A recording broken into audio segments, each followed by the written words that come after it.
Meus irmãos, minhas irmãs, nós estamos aqui hoje para refletir um pouquinho e de modo especial para rezar, sobretudo, sobre esse tempo bonito que nós estamos vivendo, que é o tempo da Quaresma e logo vai se aproximar também a Semana Santa. E como é que nós vamos preparar, de um modo especial, o nosso coração para viver todo esse mistério bonito que é a Quaresma, que é a Semana Santa, que é o Tríduo Pascal e, sobretudo, que é a Páscoa, a ressurreição do Senhor Jesus. Eu costumo dizer que, para nós entendermos o que é o ano litúrgico, ou o que é um tempo litúrgico, um ciclo litúrgico, não é difícil. A gente compreende facilmente. É só apresentar e a gente lê, a gente vê uma figura da estrutura do ano litúrgico, ou do tempo litúrgico que a gente vive. Agora, muito mais importante é a gente viver, é a gente sentir, é nós vivermos a espiritualidade, seja do ano litúrgico como um todo, seja de um tempo específico do ano litúrgico. Especificamente, nós estamos vivendo agora o tempo da Quaresma. O que diz para nós a Quaresma? A gente sabe que tem todo esse tempo de preparação para a Páscoa, que a Quaresma não existe por si mesma, mas ela existe enquanto nos prepara e nos convida para celebrar esse tempo de nos prepararmos para a Páscoa. Então a Quaresma também tem que despertar em nós alguma coisa de diferente. Tem que nos fazer diferentes. Tem que nos tornar diferentes nessa caminhada bonita da nossa vida. Começando, eu colocaria um pouquinho sobre a Quaresma, depois penso em colocar uma pequena reflexão sobre a Semana Santa e, posteriormente, uma breve reflexão também sobre como é que nós preparamos no coração as celebrações pascais. Vejo, meus irmãos e minhas irmãs, que entra em tudo o quê? O coração. Se não entrar o coração, a mente e a cabeça sabe, mas não vive. Então é importante que nós entremos de coração em tudo aquilo que nós formos viver nesse tempo bonito que é a Quaresma. Então, o que é a Quaresma? Quaresma é um tempo em que Deus convoca a gente. É um tempo em que Deus convoca o povo e Ele diz assim para nós: voltem para mim de todo o coração. É Deus olhando para nós, é Deus olhando para mim, olhando para você, e Deus diz assim: volte para mim, mas volte para mim de todo o coração. Volte para mim com toda a intensidade. E é o mesmo Deus que também é um Deus compassivo e misericordioso. Por que Deus diz para nós: volte para mim? Porque Ele nos ama. E por que Deus nos ama? Porque Ele é amor.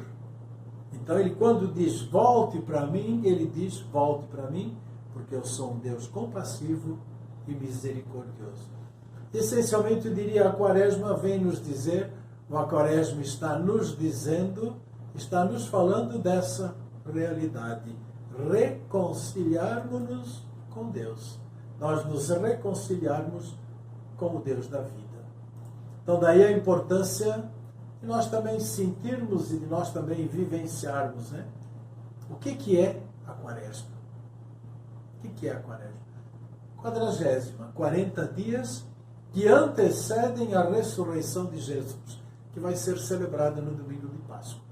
Esse é o sentido vivencial da Quaresma. 40 dias que antecipam esses tempos fortes que nos preparam para a celebração da Páscoa, a celebração da ressurreição de Jesus.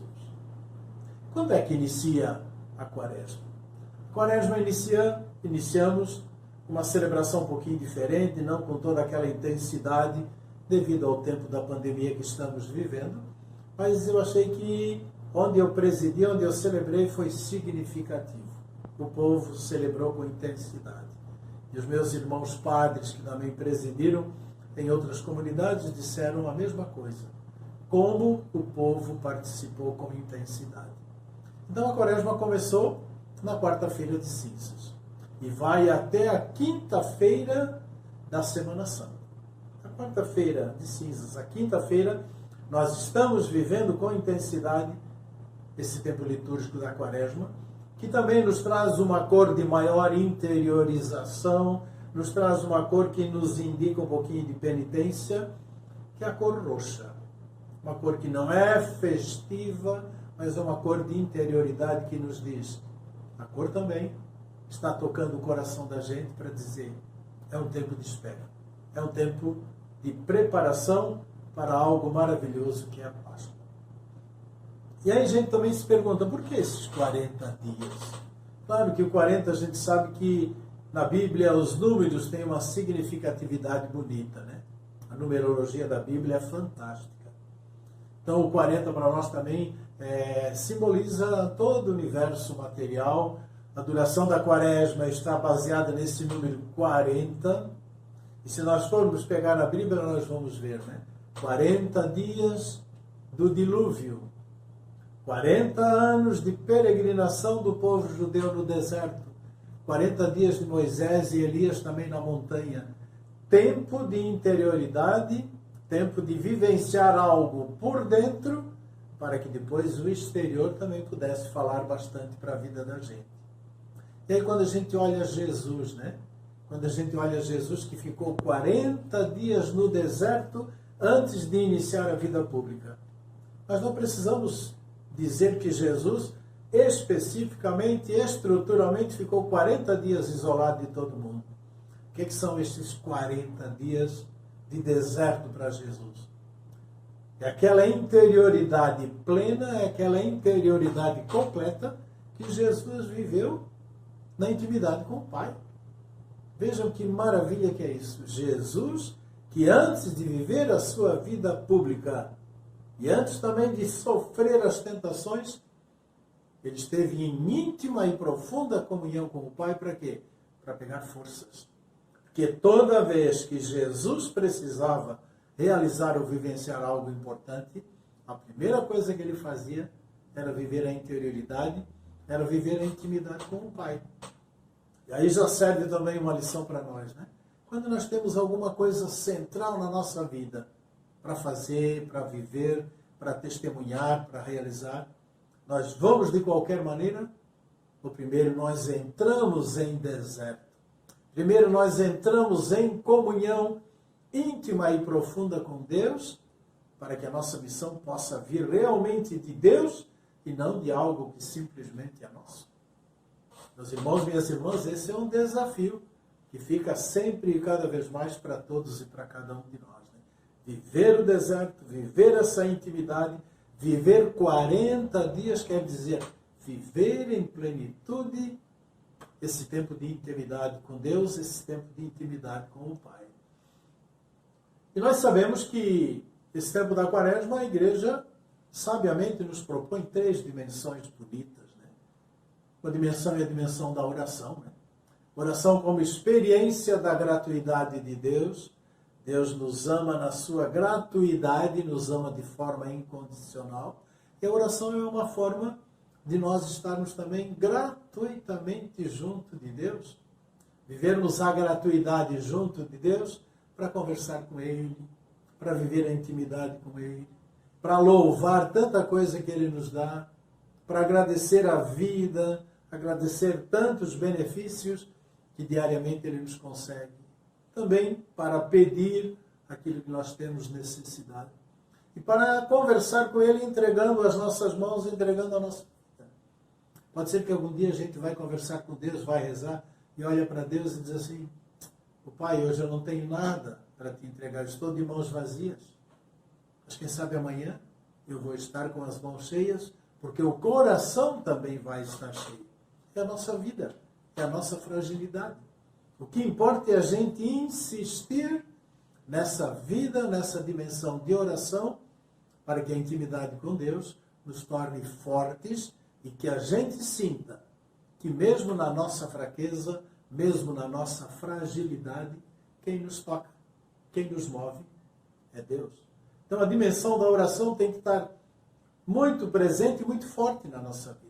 Será que nós estamos tirando, nesse tempo da Quaresma, nós já estamos vivenciando 2, 3 semanas da Quaresma, Será que nós estamos vivendo um pouquinho mais de intensidade na nossa vida de oração? Uma segunda dimensão que também aparece bastante é a dimensão do jejum, que não é somente a gente se abster da carne, a gente diminuir a nossa alimentação, mas é a gente também fazer o jejum de palavras que machucam os outros, fazer o jejum da fofoca, fazer o jejum daquela palavra que destrói uma pessoa, que destrói uma comunidade. Fazer o jejum para que a gente possa, na mortificação da nossa vida, crescer cada vez mais e nos autodisciplinarmos para que possamos viver sempre com renovado ardor e intensidade nessa vida de disciplina, maior profundidade na nossa vida. E a nossa vida precisa de coragem, precisa de disciplina, precisa de esperança para ser vivida e testemunhada. E ao mesmo tempo a caridade, né? Nós somos chamados também a viver a caridade, a viver o amor. Na Bíblia fala a oração, o jejum e a esmola. O que é a esmola? Às vezes a palavra esmola é um tanto descaracterizada, né? Esmola, eu vou dar aquilo que está sobrando. E Deus não quer a nossa sobra. Deus quer a nossa totalidade, Deus quer o nosso amor, Deus quer a nossa entrega. Vocês lembram muito bem de Jesus que estava lá no templo vendo aquelas pessoas colocando esmola ou dando a sua oferta, e aqueles graúdos, ricaços iam lá e colocavam e mostravam para todo mundo o que estavam colocando. E aquela pobre viúva foi lá e na simplicidade e na humildade, ela foi lá meio que escondidinha também, colocou a única moedinha que ela tinha. Qual foi o grande elogio que Jesus fez para ela? Essa esmola, essa oferta, essa entrega foi o que valeu. Por quê? Porque ela não deu o que estava sobrando e que não precisava. Ela deu aquilo que era necessário para ela, que era necessário para a sua vida, e ela ofertou tudo aquilo. E quando a gente dá tudo que a gente tem, quando a gente dá de coração, em profundidade a nossa vida, essa é realmente a oferta que vale, e a oferta que nós temos que viver cada vez mais com renovado ardor, com renovada intensidade também, né?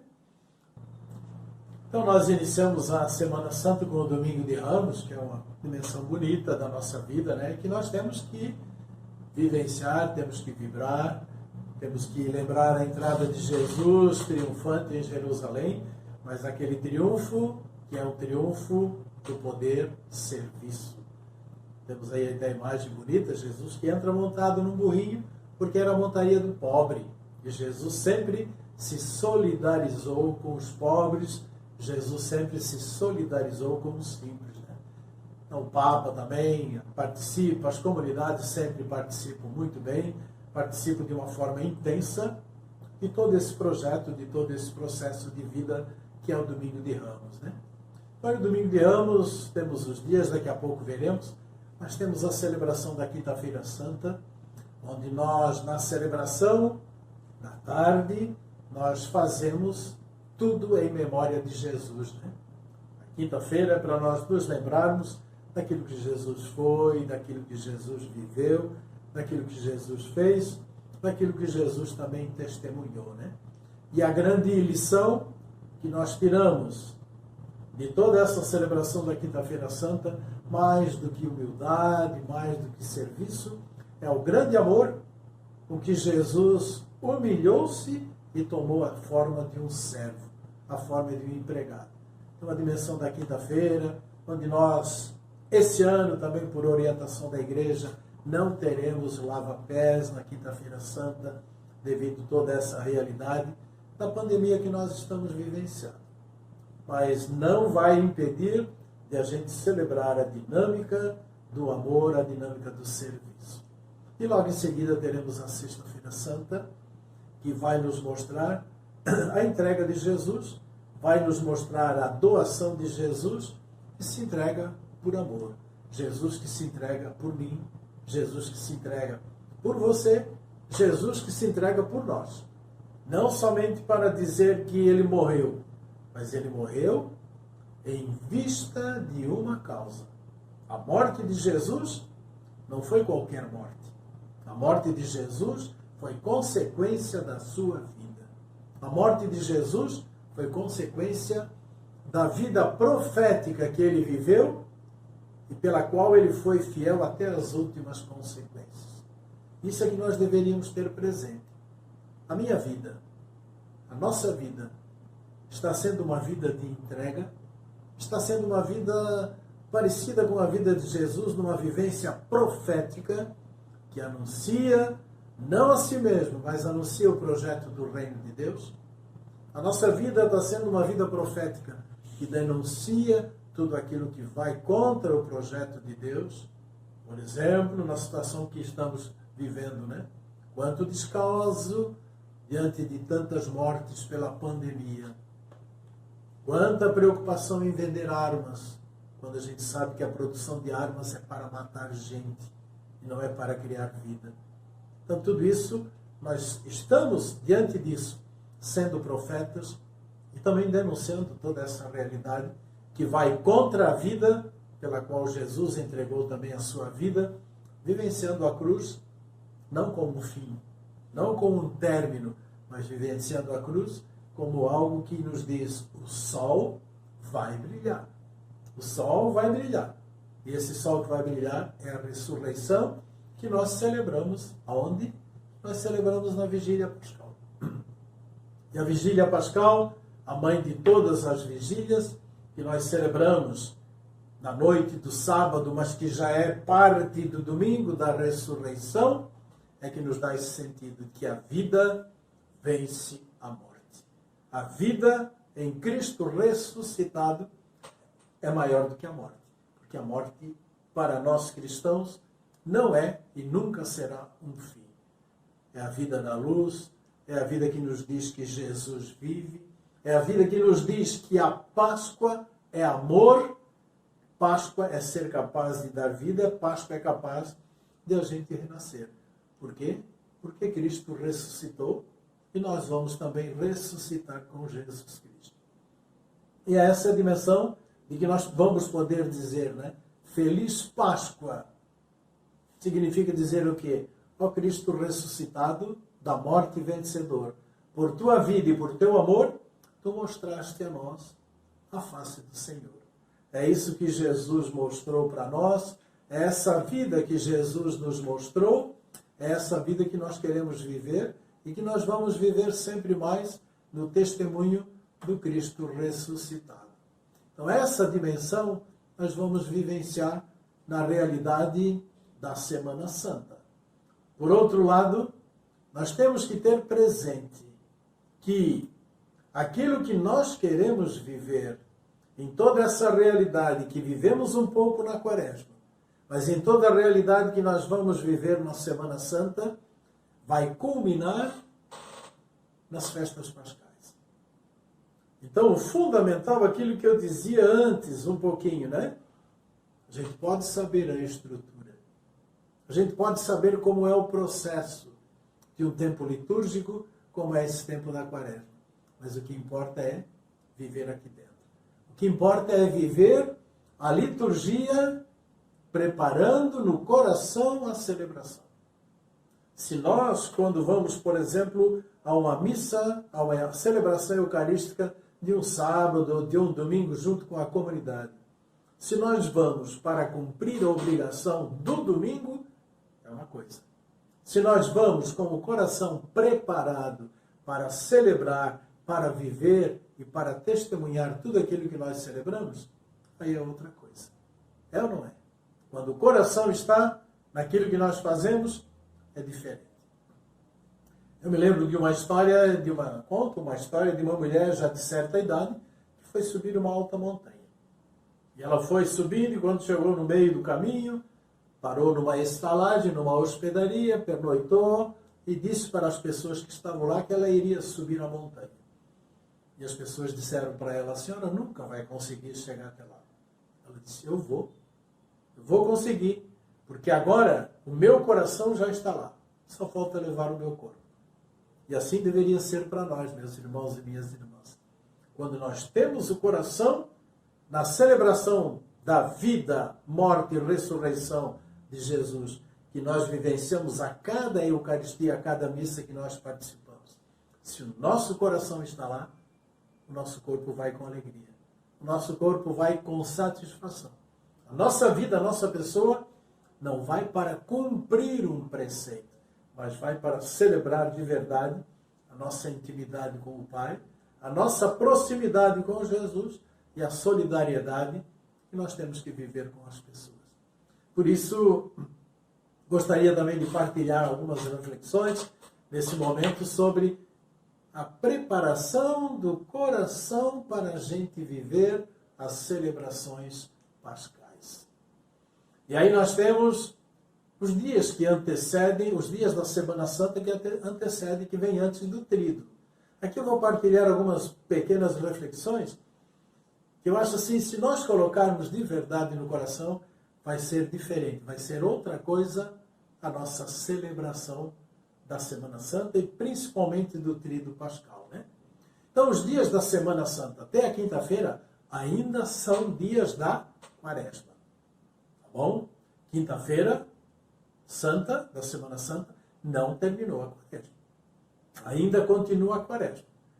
Depois, o Domingo de Ramos, a partir do Domingo de Ramos, que nós vimos aí um pouquinho alguma figura, nos diz que é como se a gente começasse a entrar num ambiente espiritual diferente. Ainda é tempo de Quaresma, mas já começa a dizer para nós, a partir do Domingo de Ramos, que tem alguma coisa diferente que está se aproximando. Tem alguma coisa diferente que vai nos conduzindo e que nós temos dentro de nós alguma coisa que nos leva ao mistério, que nos leva à celebração de algo muito diferente. E que a gente tinha que ter consciência de que, às vezes, no Domingo de Ramos, a gente faz a bênção dos ramos e, às vezes, passa muito rapidozinho da procissão para logo em seguida tem o relato da paixão de Jesus. Né? No começo só existia, no começo do cristianismo em Jerusalém, só existia a procissão de ramos. Depois, por influência de Roma, se começou também a colocar a leitura da paixão de Jesus Cristo. Né? Depois da procissão de ramos, a gente entra na igreja e faz a leitura, o relato da paixão de Jesus. É também para nos dizer, assim como existe a festa da entrada de Jesus em Jerusalém, também existe toda a realidade. O poder de Jesus, a festa de Jesus, a ressurreição de Jesus, ela passa pelo sacrifício, ela passa pela entrega, ela passa pela morte. Mesmo sabendo que essa entrega da morte não é um fim. E a narração da entrada de Jesus em Jerusalém tem que nos mostrar toda essa dimensão. E aí nós temos os dias da Semana Santa.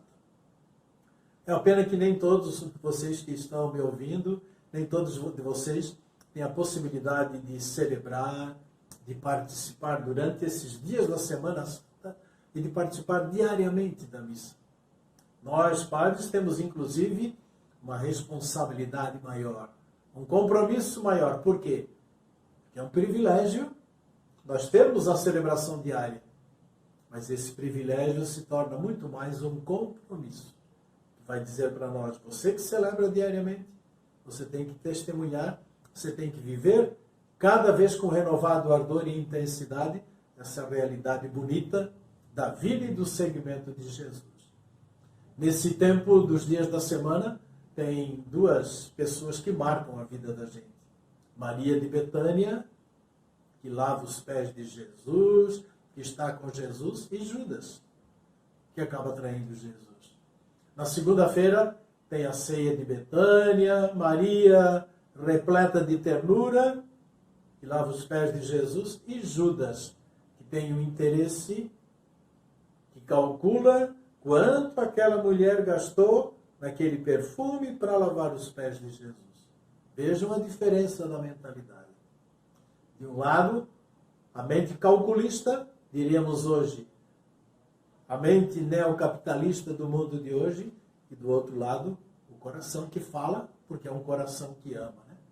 Na terça-feira santa, contexto da última ceia, né? Judas que contrasta com Jesus, que que entrega a sua vida, e Judas vai sair para entregar Jesus. Né? E na quarta-feira, parece muito a dimensão da entrega. A entrega da vida de Jesus, comparado com a entrega também de Judas, que vai cumprir aquilo que também estava previsto na Escritura. Né? E aí vem as festas pascais. E aí o título do nosso trabalhinho, do nosso encontro, preparando no coração as festas pascais. Vejam bem, sexta-feira da paixão, sábado da sepultura e domingo da ressurreição. Aqui é bom que a gente entenda isso aí, porque a gente às vezes acha que o tríduo pascal começa na quinta-feira na missa da ceia pascal, mas não é. E a gente às vezes fala o sábado de aleluia. Não é o sábado de aleluia. É disso que a gente deveria entender para que a gente pudesse viver com renovado ardor e com muita intensidade, né? Mas eu gostaria que vocês entendessem e colocassem no coração o seguinte: o tríduo pascal não é preparação para a solenidade de Páscoa. Quando a gente vai fazer uma festa, por exemplo, de Dom Bosco, de São Judas, Santa Teresinha, vamos fazer um tríduo para preparar a festa. Isso é uma coisa.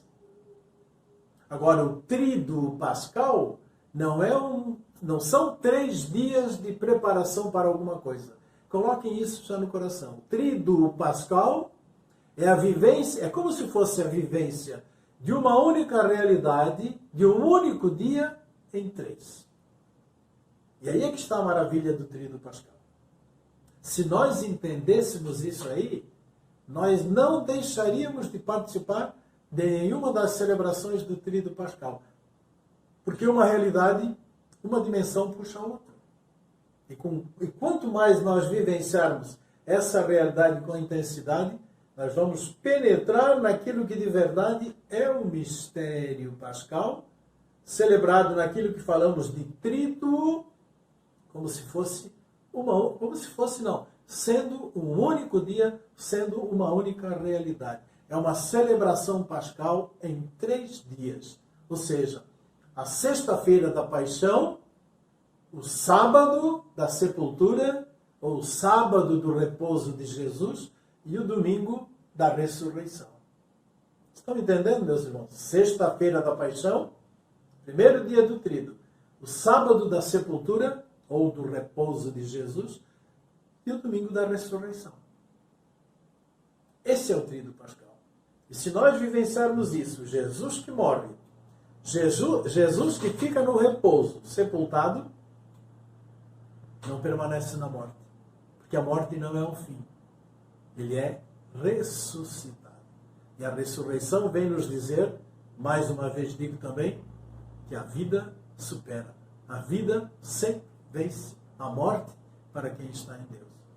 E é claro que o centro de tudo, o ápice, o ponto central do tríduo pascal é a celebração da vigília pascal, que nós celebramos no sábado à noite. Nós vamos celebrar o quê? Nós vamos celebrar Jesus que foi morto, Jesus que foi sepultado e Jesus que ressuscita. E isso é celebrado de um modo especial na vigília pascal, né? Então essa é a dimensão bonita. A ceia pascal, a ceia de Jesus na quinta-feira santa, ela acabou ganhando uma importância, uma relevância tão grande que desviou da verdadeira dimensão da Eucaristia, da noite da Páscoa, né?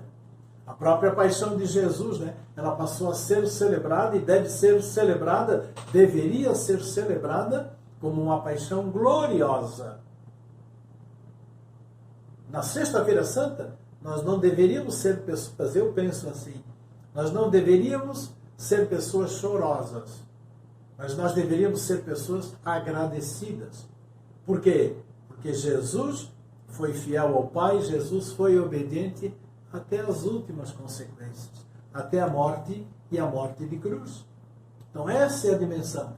Às vezes, por alguma devoção que nós também colocamos, a gente acaba valorizando mais alguma dimensão do que o centro, que é a entrega, que é a vida de Jesus colocada a serviço até as últimas consequências, né? Então, a celebração em memória da última ceia de Jesus, do Senhor, com os seus discípulos, é o início do tríduo. Início. A celebração, ao anoitecer da quinta-feira, é como se fosse uma introdução, as primeiras vésperas do tríduo, né? E por isso que na quinta-feira já se interrompe um pouquinho aquela dimensão da quaresma, da sobriedade, já se canta, o altar já está florido, já tem glória, já tem uma celebração mais festiva, já não é mais o paramento roxo, já é o paramento branco, para falar assim da festividade. Nessa noite da celebração da quinta-feira, nós repetimos em memória da Páscoa de Jesus os gestos da última ceia que Jesus nos deixou. O que é que ele fez? Jesus tomou o pão, deu graças, partiu o pão e passou aos seus discípulos. Olha a maravilha que é a Eucaristia. Jesus tomou o pão, deu graças, partiu o pão e repartiu com os seus discípulos. Né? Essa deve ser a verdadeira dimensão, esse é o verdadeiro sentido da nossa celebração da Eucaristia. Como é bonito o simples gesto de passar o pão. Como é bonito quando a gente pega um pedaço de pão, reparte e passa para o outro, e esse gesto vai sendo compartilhado. Ou seja, o pão não é somente para mim. E aqui tem uma dimensão da audácia e da ousadia de quem resolve participar da Eucaristia. Quem participa da Eucaristia necessariamente tem que mudar a própria vida. Quem participa da Eucaristia, quem comunga do pão e do vinho, o corpo e o sangue de Jesus, não pode ser a mesma pessoa egoísta, que oprime, que explora, que domina as pessoas. Porque quem participa da Eucaristia necessariamente tem que ser fraterno. Necessariamente tem que ser irmão e irmã. Não pode mais ser um dominador. Por isso, quantas comunhões sacrílegas que existem por aí. Se comunga e não se vive a verdadeira comunhão, a verdadeira fraternidade para com as pessoas. Né? O gesto do lava-pés, que esse ano, infelizmente, também não vamos fazer, devido à situação que estamos vivendo, o gesto do lava-pés também é um gesto de serviço. Era um gesto do escravo, do servo, que lavava os pés do seu patrão, e que Jesus assumiu para dizer: eu vim como aquele que serve. E aí temos a Sexta-feira da Paixão. Se a Quinta-feira Santa, a Missa da Ceia, é uma missa que nos introduz ao tríduo, o primeiro dia do tríduo é a Sexta-feira da Paixão. Ou seja, a Páscoa da cruz, de um lado, expressa a tristeza. Mas também nós temos que ter aquela dimensão que eu dizia. Tem que nos trazer toda uma dimensão de Jesus que entrega a própria vida e que mesmo diante da perspectiva da prisão, condenação, ele dizia: Pai, se possível, afasta de mim esse cálice, mas não se faça a minha vontade, se faça a tua vontade. Porque ele veio para fazer em tudo a vontade de Deus. É por isso que eu gosto sempre dessa dimensão. A morte de Jesus foi consequência da vida. Porque ele falou do reino, porque ele teve uma voz profética, porque ele anunciou e denunciou, porque ele viveu com os pobres, porque ele falou daqueles que eram opressores, ele foi perseguido. Mas mesmo na perseguição, sabendo que o reino é partilha, é fraternidade, é comunhão, é paz, é justiça, é luta, ele foi fiel, mesmo a custo da própria vida. Quantos mártires, quantas pessoas nós temos na nossa vida de antigamente, mas também na vida de hoje, que foram fiéis até o fim, né? São Oscar Romero, que foi canonizado há pouco tempo pelo Papa Francisco. Foi fiel até o fim na sua dedicação ao povo de El Salvador. Foi assassinado no momento mais importante da vida de um cristão. Enquanto ele estava presidindo a Eucaristia, alguém de fora da igreja o atingiu com um tiro de fuzil. Santo, mártir, pela causa do reino, do mesmo jeito que Jesus também. Né? Então a Sexta-feira Santa para nós deve ser um momento de ação de graças pela fidelidade do Filho Jesus ao Pai, que é amor. Essa é a dimensão que nós deveríamos sempre ter presente quando vivenciamos essa realidade da Sexta-feira Santa. Né? Sexta-feira Santa, paixão, perspectiva bíblica, sobretudo, volto a dizer, meus irmãos e minhas irmãs, uma paixão gloriosa. A entrega da vida, sabendo que a vida estava sendo entregue e entregue por amor. Primeiro dia do Tríduo Pascal, Sexta-feira Santa. Segundo dia do Tríduo Pascal, o Sábado Santo. Meus irmãos, deixa que eu diga de novo. Não é o sábado de aleluia. É o Sábado Santo. Ou seja, a igreja permanece junto ao sepulcro do Senhor, meditando a sua paixão e morte. Jesus está sepultado, como nós rezamos no credo, né? Jesus desceu à mansão dos mortos. Então, esse dia do sábado, o foco é a sepultura do Senhor. Como se nós estivéssemos dizendo, ele foi preso, foi torturado, carregou a cruz, foi crucificado, morreu na cruz, e hoje, sábado santo, ele está na sepultura. E nós velamos com Jesus, sabendo que Cristo padeceu por nós e por nós foi sepultado. E aí nós temos que viver sempre mais essa realidade de interioridade, de um certo silêncio, de uma certa perspectiva de oração, estarmos em profunda comunhão com Deus. E aí vem o terceiro dia do Tríduo. Vejam bem, sexta-feira da paixão, sábado da sepultura ou do repouso de Jesus. E o terceiro dia do Tríduo, o domingo da ressurreição. E o domingo da ressurreição, que começa quando? Começa na vigília pascal. Começa no sábado à noite, mas o sábado à noite, a vigília pascal, já faz parte do domingo da Páscoa. Já faz parte da ressurreição. E nós poderíamos dizer, o domingo da ressurreição, ele inicia com a vigília pascal, continua com a missa da ressurreição no domingo de manhã e se concluiria com a oração das vésperas ou a oração da tarde. Como que coroando tudo aquilo que é a vida que nós vivemos nesse Tríduo Pascal que culmina com o domingo da ressurreição.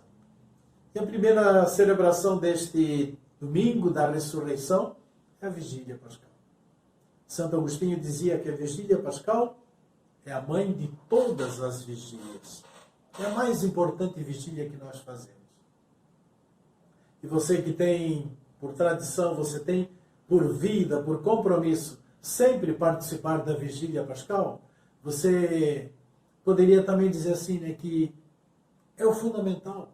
A gente participar do início, a bênção do fogo novo, a bênção do círio, acender o círio pascal, porque é a luz nova que vem a partir de Jesus Cristo.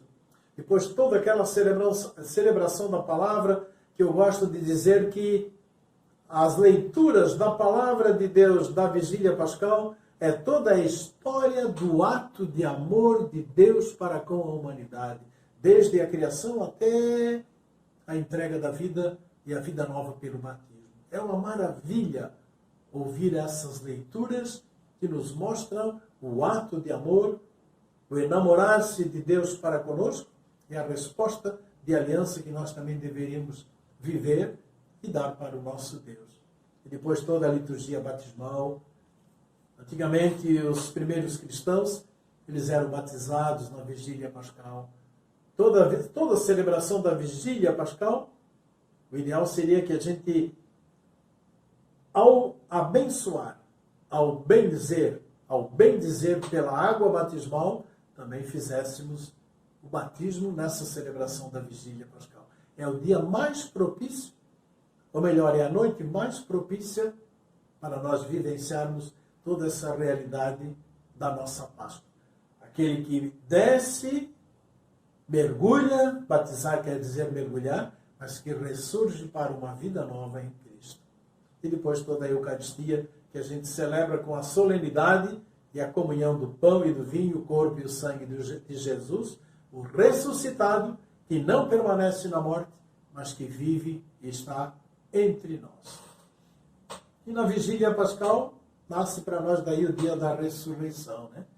E essa dimensão bonita da celebração pascal, a vigília, o domingo de manhã, a oração da tarde, do domingo a partir dos salmos, a partir das vésperas ou a partir da salmodia da Bíblia, nos preenche e nos faz vivenciar de uma santa e eterna e esperançosa alegria, né? Por isso, meus irmãos, eu costumo sempre dizer isso. Para a gente celebrar de verdade o tríduo pascal, melhor dizendo, para a gente celebrar de verdade a Páscoa de Jesus, nós deveríamos participar da abertura do tríduo, que é a ceia, a missa da ceia pascal, a última ceia, na quinta-feira. E aí, já entrando em toda essa realidade do tríduo, participamos da morte de Jesus, na sexta-feira à tarde. Como consequência, vamos vivenciando essa realidade do Jesus morto que foi sepultado e, ao mesmo tempo, participando da vigília pascal e da missa do domingo da ressurreição, que são liturgias distintas naquilo que nós ouvimos, escutamos e vivenciamos a partir da leitura da palavra de Deus, nos dão toda uma tonalidade, nos dão toda uma dimensão de vida de alguém, de um Cristo que morre, é sepultado, mas que ressuscita. E nós, para participar com toda a intensidade, nós também deveríamos viver toda essa celebração desse mistério pascal, que é celebrar a vida, a morte e a ressurreição de Jesus, mas que é também celebrar a vida, a morte, a ressurreição de cada um de nós. Porque temos a nossa vida em confronto com Jesus. Temos as nossas mortes, os nossos pecados, as nossas limitações, as nossas falhas. Mas também sabemos ressuscitar, sabemos ressurgir com Jesus de uma vida não muito boa para uma vida que se torna cada vez mais uma vida e uma missão pascal na nossa caminhada. Essa é a dimensão que vive e que nós deveríamos viver sempre e cada vez mais em se tratando da realidade pascal, né? E algumas dicas que a gente poderia dizer assim, que poderiam servir para nós, né? Uma delas, a importância do silêncio e da oração pessoal. Vocês não acham que às vezes nós falamos demais? Até na igreja, até na missa. Às vezes chegamos na igreja antes de começar a missa, de manhã, ou de noite, ou de tarde, e falamos, estamos na igreja e não sabemos muitas vezes criar aquele clima de silêncio interior que é ajudado pelo silêncio exterior também. E às vezes entramos na igreja de qualquer forma. E a Sexta-feira Santa, o sábado da sepultura e do repouso do Senhor, deveriam ser para nós momentos que nos ajudassem a viver a interioridade do silêncio e, ao mesmo tempo, que nos ajudassem a criar um clima de oração pessoal. Quando nós terminamos a missa da ceia da Quinta-feira Santa, tem aquele momento da transladação do Santíssimo, da colocação do Cristo Eucarístico numa outra sala, reposição, como nós chamamos. Esse momento, o momento da oração, da adoração eucarística, nós temos que ter o cuidado para não fazer desse momento um momento mais importante do que a missa. Esse é o momento que nós vamos guardar Jesus, porque ele vai ser preso. E é o momento que nós temos, o momento que deveria ser assim mais de oração pessoal. A gente às vezes cria grupos para rezar, e a gente reza, parece que tem que passar aquela meia hora ou aquela uma hora, que nós somos encarregados de fazer uma oração, tem que passar o tempo todo rezando, cantando, e se não tem oração que chega, a gente inventa mais alguma. A gente esquece que aquele é o momento de entrar, de interiorizar, de louvar a Deus, de bendizer a Deus, de pedir a Deus, de dar graças a Deus por tudo aquilo que aconteceu com Jesus e que acontece também com a nossa vida. Isso a gente levaria tanto para a sexta-feira, paixão e morte de Jesus, para o sábado da sepultura, para depois nós extravasarmos cada vez mais com intensidade, com imenso ardor e com entusiasmo, a celebração da Páscoa, através do início na vigília pascal e todo domingo da ressurreição. Meus irmãos, essa é a dimensão bonita que eu acho que nós deveríamos viver cada vez mais, porque depois da celebração do Tríduo Pascal, nós vamos ter aqueles 50 dias até Pentecostes. Que não é, vejam bem, antigamente a gente dizia, terminado o Tríduo Pascal, terminada a celebração da Páscoa, agora vem o tempo depois da Páscoa. Não, não é o tempo depois da Páscoa, é o tempo pascal. É o tempo da Páscoa. Quando nós caminhamos do domingo da vigília pascal, do domingo da ressurreição, nós caminhamos até Pentecostes, são 50 dias a serem celebrados como se fossem um único dia e como se tudo estivesse ligado com o domingo da ressurreição. Para que quando chegar a Pentecostes, o Espírito que desce sobre nós, enviado pelo Pai e pelo Filho junto do Pai, nos preencha daquela força e daquela graça que são nós recebendo e nos colocando a serviço desse Espírito, desse sopro de vida, vai fazer de nós pessoas entusiastas, pessoas cada vez mais movidas pela verdadeira esperança de um Deus que nos dá vida, de um Deus que ressuscita, de um Deus que coloca o Espírito à nossa disposição para nós, na força do Espírito, fazer com que a nossa vida na intimidade com o Pai se torne cada vez mais parecida também com a vida de Jesus. Que essa quaresma, meu irmão, minha irmã, já estamos na metade, ajude a gente a abrir cada vez mais o coração. E abrindo o coração, a gente possa estar totalmente participantes e totalmente disponíveis para que quando a Páscoa do Senhor chegar e nós formos celebrar, a gente possa olhar para trás e dizer, valeu a pena a quaresma. E vale a pena cada vez mais estarmos juntos com o Cristo ressuscitado, ajudando a ressurreição de nossos irmãos e irmãs, que todos os dias Deus vai colocando em nossas vidas. Que Deus abençoe a sua vida, que Deus dê coragem, que Deus dê ardor, que Deus, sobretudo, dê muita esperança na sua vida e no seu coração. Amém.